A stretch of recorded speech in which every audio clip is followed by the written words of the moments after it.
आगे ऐसा जंगल और ऐसा दुश्वार गुजार इलाका था जहाँ दरिंदे और जंगली जानवर हो सकते थे। किसी इंसान का गुजर यहाँ मुमकिन नहीं था। पंडित जी, राज्यपाल ने कहा, आपकी वफादारी ने मेरा सर झुका दिया है। मैं आपको इतना इनाम देना चाहता हूँ जितना आज तक किसी ने मुझसे वसूल नहीं किया। अपने मुंह से मांगो, क्या इनाम दूं? एक इनाम है जो आज तक कोई महाराजा किसी वफादार को नहीं दे सका। पंडित ने कहा, आप दे सकते हैं, मांगो महाराज, कहो क्या दूं? गजनी के सुल्तान का सर। पंडित ने कहा।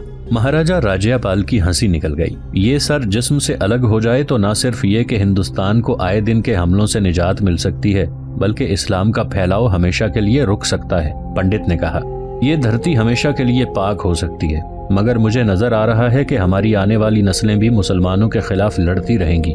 कुछ तो खून होता रहेगा, लेकिन इस्लाम इस मुल्क से नहीं निकलेगा। हमारे बाद आने वालों में अक्ल हुई तो वो लड़ने मरने की बजाय मुसलमानों को खत्म करने के कुछ और तरीके इख्तियार करेंगे। अगर हम मुसलमानों को अपनी धरती माता से निकाल न सकें तो यही काफी होगा कि हम इस्लाम और इस मजहब को पैरोकारों के खिलाफ इतनी नफरत पैदा कर दें कि कोई हिंदू इस्लाम कबूल करना तो दरकिनार, किसी मुसलमान के करीब से गुजरने से भी समझे कि नापाक हो गया है। महाराजा राज्यपाल ने कहा, मुझे अपने मजहब से नफरत होती जा रही है। हर हर महादेव और हरि कृष्ण ने हमारी क्या मदद की है? आप हमें हमेशा देवताओं के कहर से डराते हैं। क्या इनके पास सिर्फ कहर है, करम नहीं? हर बार और हर जगह फतह मुसलमानों की ही क्यों होती है? आपके महादेव का कहर मुसलमानों पर क्यों नहीं गिरता? ये देवताओं के भेद हैं।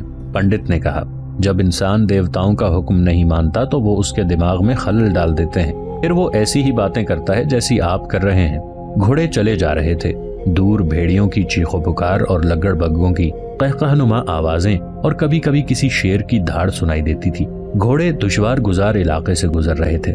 मैंने मंदिरों को हीरों और जवाहरात से सजाया है, राज्यपाल कहता जा रहा था। मैंने पंडितों, ऋषियों और साधुओं की बहुत खिदमत की है। आपके मंदिर को और इसमें रखे हुए पत्थर के देवताओं को मैंने इत्र से नहलाया है। मेरा तख्त कहाँ है? मेरा ताज कहाँ है? कुनूज की वो गद्दी कहाँ है जिसके गुण सारा हिंदुस्तान गाता था? मुझे क्या सूझी कि मैं मुसलमानों की फौज के आने से पहले ही भाग उठा? मुझे किसने इशारा दिया था? खजाने के प्यार ने? पंडित ने कहा, आप खुद दिल छोड़ बैठे। इस सवाल का जवाब नहीं दे सकते? मैं खुद अपने सवाल का जवाब नहीं दे सकता। पंडित जी महाराज, आप मुझे आज तक नहीं समझा सके कि मजहब क्या है। मैं यही समझ सका हूँ कि किसी नगरी का राजा मंदिर में चला जाए तो रियाया उसे अच्छा समझने लगती है। आज तक यही समझा हूँ कि रियाया को मजहब के नाम पर धोखा दिया जा सकता है। अपने दिल में मजहब की अहमियत हो या ना हो, कुनूज की गद्दी की सारा हिंदुस्तान सिर्फ इसलिए पूजा करता है कि मेरे बाप दादा आपके बुतों को इत्र से नहलाते रहे हैं। मैंने इस रस्म को जारी रखा, लेकिन मेरे दिल में अपने मजहब की मोहब्बत कभी भी पैदा ना हो सकी। आप गुमराह हो गए हैं महाराज। हाँ, राज्यपाल ने कहा, मैं गुमराह हो गया हूँ। क्या आपको याद नहीं रहा कि मैंने मिथिला में हरि कृष्ण के कदमों में बैठकर कहा था कि मेरे सामने देवियों देवताओं की बात न करो, इत्तेहाद पैदा करो और मिलकर महमूद का मुकाबला करो। मगर ऐसा ना हुआ, सब ने शिकस्त खाई। मैंने सुना है कि लाहौर के महाराजों ने इंसानी जानों की कुर्बानी भी दी थी। नौजवान लड़कियों को कत्ल करके उनके खून से देवताओं के पांव धोए थे, मगर उन्हें शिकस्त हुई। मैं आपको अपने मजहब का करिश्मा दिखाऊंगा। पंडित ने कहा, मैंने करिश्मे देख लिए हैं। राज्यपाल ने कहा, मुझे ये बताओ कि मुसलमानों में वो कौन सी ताकत है कि इतनी दूर से आते हैं? उनकी फौज थोड़ी होती है, उनको रसद नहीं मिल सकती, मगर वो हमें शिकस्त दे जाते हैं। आप मुझे जवाब नहीं दे सकते। मैं आपको बताता हूँ। आपको याद होगा कि एक बार एक मुसलमान जासूस को पकड़ लाए थे। आप भी मौजूद थे। हम उससे पूछते थे कि उसके और साथी कहाँ कहाँ हैं, और ये भी कि महमूद का अब इरादा क्या है। आपको याद होगा उसने क्या जवाब दिया था? हाँ, याद है, पंडित ने कहा। उसने कहा था कि मेरे जिस्म के टुकड़े कर दो, मैं कुछ भी नहीं बताऊंगा। और उसने कुछ नहीं बताया था। महाराजा राज्यपाल ने कहा, मैंने उसे सोने के टुकड़े दिखाए थे, वो नहीं माना था। मैंने राजमहल की सबसे ज्यादा खूबसूरत रक्कासा उसके हवाले कर दी थी। वो हंस पड़ा और उसने कहा था कि मेरे ईमान को तुम खरीद नहीं सकते। फिर आप एक पटारी ले आए थे जिसमें बड़ा ही जहरीला सांप था। आपने उसे कहा था कि आप उसे इस सांप के साथ काल कोठड़ी में बंद कर देंगे। वो उससे भी नहीं डरा था। उसने कहा था कि ईमान को सांप नहीं ढक सकता। हाँ महाराज, पंडित ने कहा, मुझे याद है। हमने उसे तंग सी कोठड़ी में बंद करके उसमें सांप छोड़ दिया था, मगर ये आदमी सांप के जहर से तड़प तड़प कर मर गया था। उसने राज की कोई बात नहीं बताई थी। ये है मुसलमानों की कुव्वत। महाराजा ने कहा, ये ईमान क्या है? इसे हम धर्म कहते हैं। पंडित ने कहा, ये हम में भी पैदा हो सकती है। बातें, खोखली और बेजान बातें। महाराजा ने आह लेकर कहा, जैसे उसे पंडित की बातों के साथ कोई दिलचस्पी ना हो। आपको मजहब से हटकर कोई बात नहीं करनी आती, या आपको सांपों के साथ दिलचस्पी है? आप सांप पकड़ना और पालना जानते हैं। जब ये खजाना अपने पहले ढके छुपे ठिकाने पर पहुंचा था, उस वक्त सुल्तान महमूद बड़ी एहतियात से कुनूज की तरफ बढ़ रहा था। उसे बताया गया था कि उसका असल और बड़ा ही खूंरेज मुकाबला कुनूज में होगा।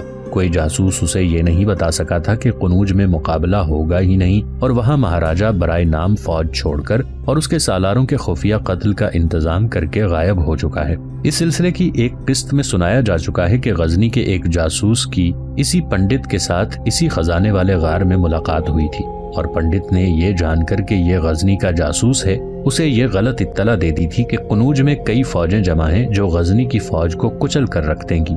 जासूस सौले ब्रूक ने इसी इत्तला को मुस्तनद समझकर सुल्तान महमूद को चौकन्ना कर दिया था। सुल्तान मोहतात होकर और कदम फूंक फूंक कर आगे बढ़ता रहा और महाराजा राज्यपाल कुनूज से निकल गया। पंडित दरअसल वक्त चाहता था कि वो राज्यपाल को जमकर मुकाबला करने के लिए रोक ले, लेकिन राज्यपाल मुंह मोड़ गया। अगर सुल्तान महमूद अपनी मखसूस रफ्तार से पेशकदमी करता, जिसे सही मानों में बरकरफ्तार पेशकदमी कहते हैं और जिसके लिए गजनी की फौज शोहरत याफ्ता थी, तो वो राज्यपाल के फरार से पहले कुनूज पहुंच जाता, मगर पंडित का धोखा कामयाब रहा।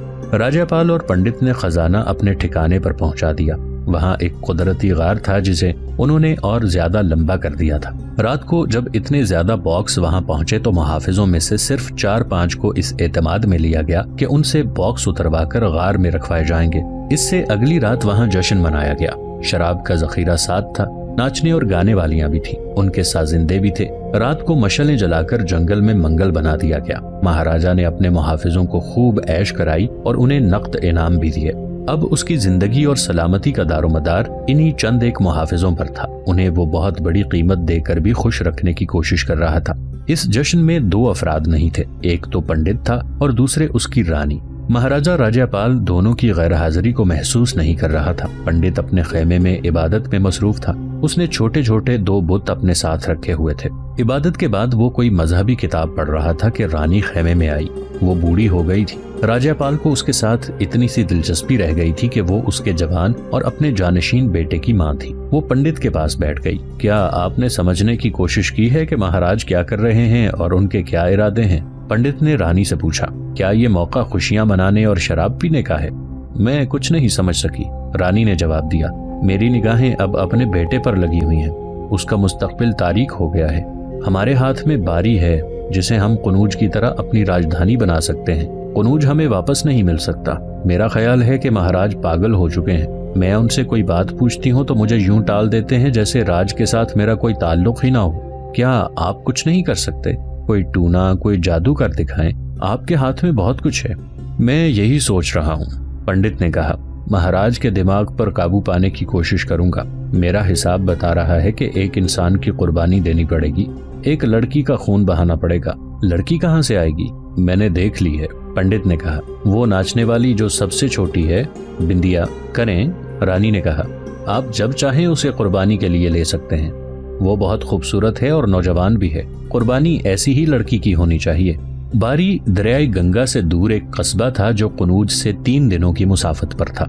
ये कुनूज की रियासत में था। तमाम मौर्रिखीन ने लिखा है कि महाराजा राज्यपाल ने बारी को अपना दारुल हुकूमत बना लिया था, जहां उसने अपने बेटे लक्ष्मण पाल को भेज दिया था। उसने बारी को कुनूज के पैमाने का शहर बनाने के लिए तामीर शुरू करा दी थी। उसने अपनी फौज कुनूज के मुहासरे से पहले ही बारी भेज दी थी, लेकिन जंगल में वो फैसला नहीं कर सका था कि क्या करे।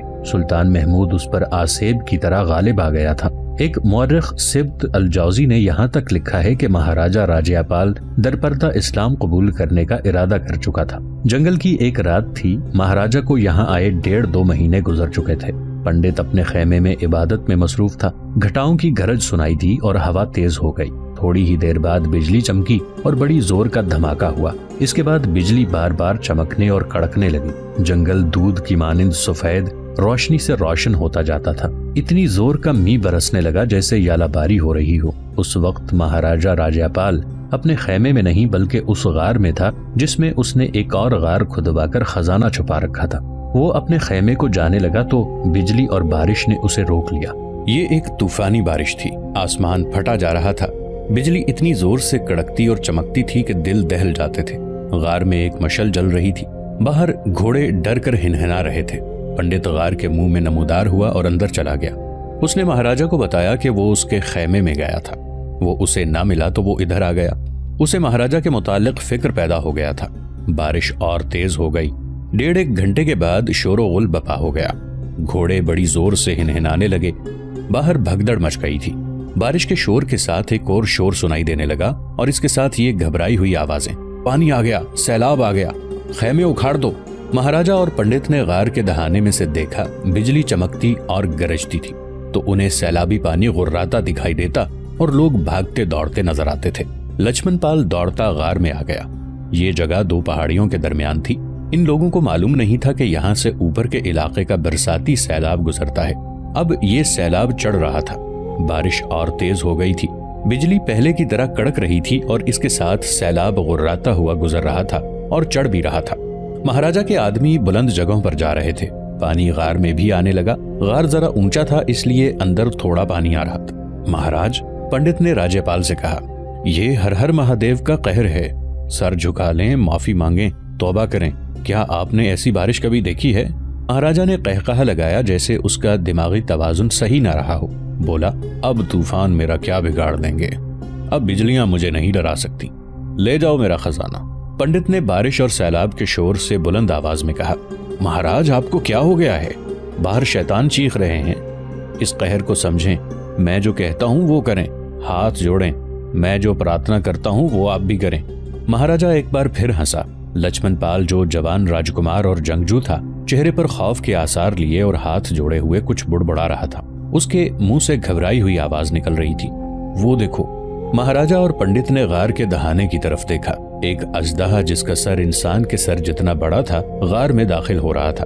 लक्ष्मण पाल के पास तलवार थी जो उसने निकाल ली। अजदहा आहिस्ता आहिस्ता रेंगता आ रहा था। शायद सैलाब में कहीं से बहता आया था। ऐसे अजदहा दलदल या पानी में रहते हैं। वहाँ खुराक न मिले तो खुश्की पर आ जाते हैं। ये सालम इंसान या जानवर को निगल लेते हैं और 2-3 महीने सोए रहते हैं। इनकी लंबाई 6 से 12 फीट तक होती है। बाज अजदहा इससे भी लंबे हो सकते हैं। ये जो गार में दाखिल हो रहा था 9-10 फीट लंबा था। लक्ष्मण पाल ने तलवार निकाली तो पंडित ने उसे आगे बढ़ने से रोक दिया। महाराजा उठकर पीछे हट गया। पंडित ने मशल उठा ली और आगे कर दी। अजदहा अभी पूरा गार में नहीं आया था। पंडित को मालूम था कि अजदहा जहरीले नहीं हुआ करते, ना ये डसते हैं, बल्कि ये शिकार को निगला करते हैं। पंडित जी महाराज, महाराजा राज्यपाल ने कहा, आपको सांपों को पकड़ने और कब्जे में रखने की महारत है।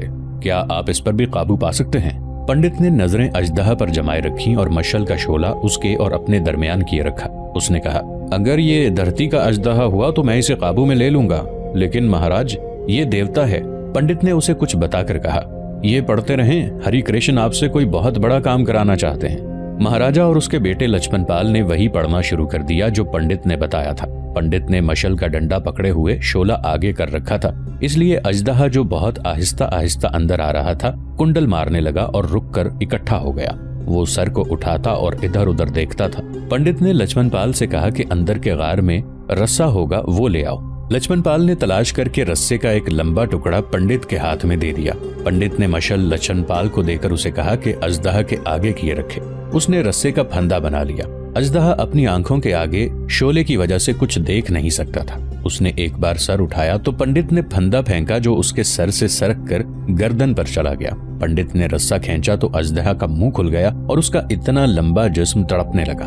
पंडित उछलकर उस पर बैठ गया और रस्सा उसके गिर्द इस तरह लपेट कर कस दिया कि वो बेबस हो गया।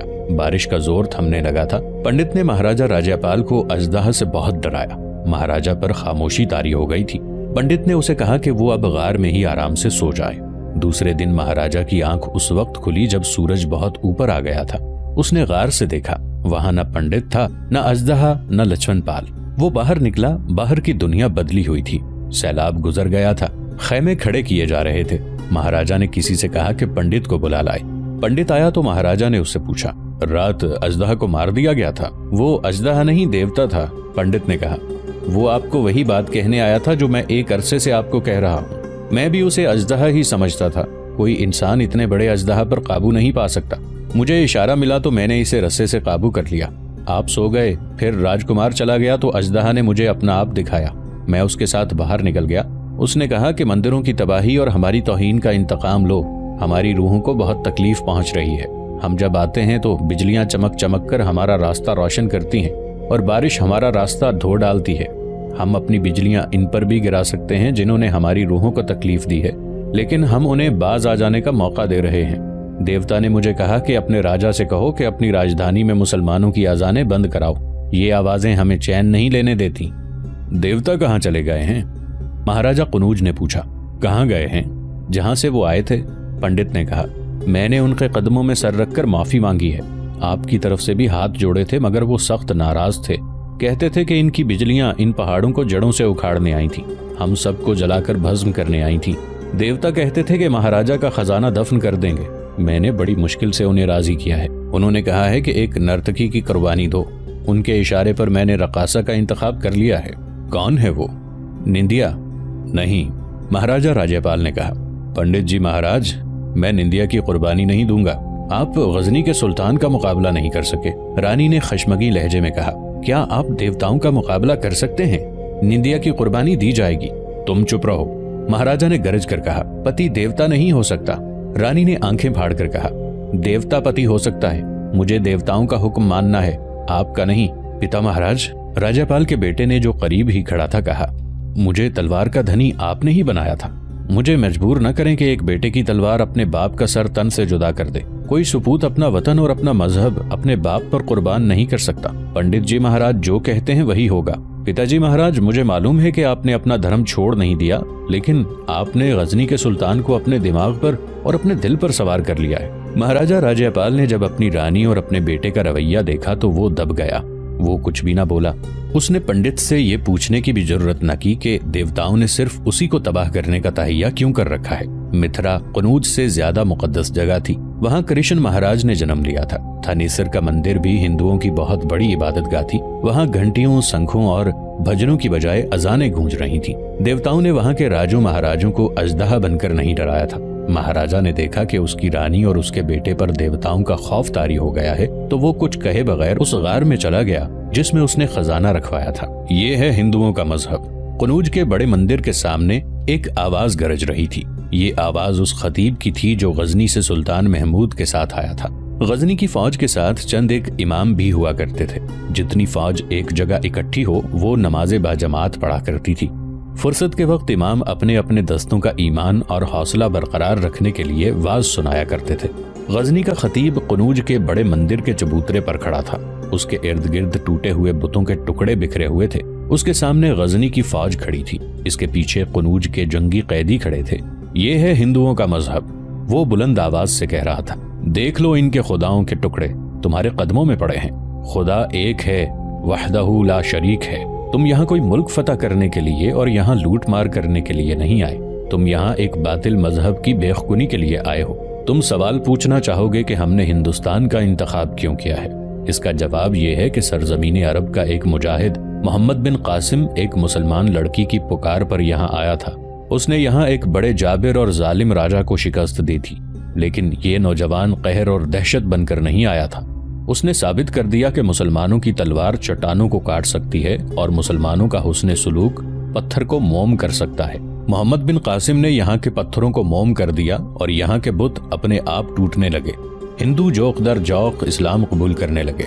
शिमाल मगरबी हिंदुस्तान अल्लाह और रसूल के नूर से मुनव्वर हो गया और ये मुकद्दस रोशनी सारे हिंदुस्तान में फैलने लगी। मगर हालात ने ऐसा पलटा खाया कि मुजाहिद को मुजरिम बना दिया गया। मोहम्मद बिन कासिम एक नाहंजार खलीफा के कहर का निशाना बन गया। हिंदुस्तान से गया तो हिंदुओं के बातिल मजहब ने फिर सर उठाया और वक्त गुजरने के साथ साथ मस्जिदें मंदिर बनती चली गईं और हिंदू ने रियाकारी और दहशतगर्दी से मुसलमानों का जीना हराम कर दिया। गजनी के मुजाहिदों, तुम सिर्फ गजनी के परचम के नहीं, इस्लाम के अलमबरदार हो। ये खित्ता जो दारुस्सलाम बन गया था बुत खाना बन गया। हक पर बातिल गालिब आने लगा। इस बातिल को समझने की कोशिश करो ये कौम जो हिंदू कहलाती है सांपों की नस्ल से है। इसकी खसलतें जहरीले सांपों से मिलती हैं और ये कौम सांपों की पुजारी है। इसके यहाँ खुदाए वहदहू ला शरीक का कोई तसव्वुर नहीं। जिस दरियाए गंगा और जमुना को तुमने रौंदा है और इसे बारहा उबूर किया है, इन्हें भी हिंदू अपने देवता कहते हैं।